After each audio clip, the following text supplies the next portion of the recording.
श्री कृष्ण अर्जुन को बताते हैं ज्ञान योग और कर्मयोग के अनुसार अनासक्त भाव से नियत कर्म करने की आवश्यकता है। अर्जुन बोले, हे जनार्दन, यदि आपको कर्म के मुकाबले ज्ञान श्रेष्ठ मान्य है तो फिर हे केशव, मुझे भयंकर कर्म में क्यों लगाते हैं?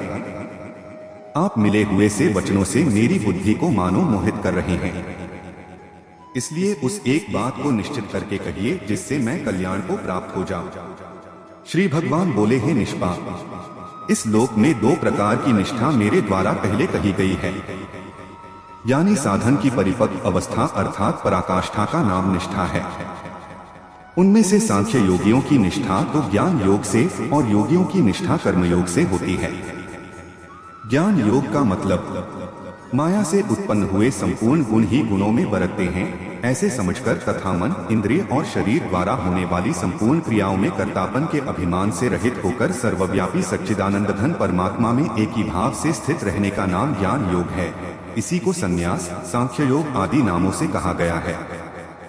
कर्मयोग यानी फल और आसक्ति को त्याग कर भगवत ज्ञानुसार केवल भगवदर्थ समत्व बुद्धि से कर्म करने का नाम निष्काम कर्मयोग है।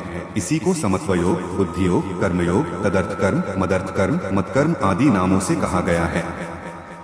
मनुष्य न तो कर्मों का आरंभ किए बिना निष्कर्मता को यानी योग निष्ठा को प्राप्त होता है और न कर्मों के केवल त्याग मात्र से सिद्धि यानी सांख्य निष्ठा को ही प्राप्त होता है।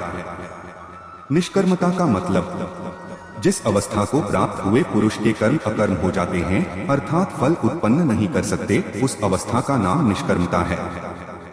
निसंदेह कोई भी मनुष्य किसी भी काल में क्षण मात्र भी बिना कर्म किए नहीं रहता, क्योंकि सारा मनुष्य समुदाय प्रकृति जनित गुणों द्वारा परवश हुआ कर्म करने के लिए बाध्य किया जाता है। जो मूढ़ बुद्धि मनुष्य समस्त इंद्रियों को हठपूर्वक ऊपर से रोककर मन से उन इंद्रियों के विषयों का चिंतन करता रहता है वह मिथ्याचारी अर्थात दंभी कहा जाता है। किंतु हे अर्जुन, जो पुरुष मन से इंद्रियों को वश में करके अनासक्त हुआ समस्त इंद्रियों द्वारा कर्मयोग का आचरण करता है वही श्रेष्ठ है। तू शास्त्र विहित कर्तव्य कर्म कर, क्योंकि कर्म न करने की अपेक्षा कर्म करना श्रेष्ठ है तथा कर्म न करने से तेरा शरीर निर्वाह भी नहीं सिद्ध होगा। इस प्रकार उलझन में पड़े अर्जुन को श्री कृष्ण ने कर्म योग और ज्ञान दोनों ही क्यों जरूरी है वह समझाया। उम्मीद है आपको ये वीडियो पसंद आया है। ऐसे ही और वीडियो देखने के लिए चैनल को प्यार से सब्सक्राइब करें। जय श्री कृष्ण।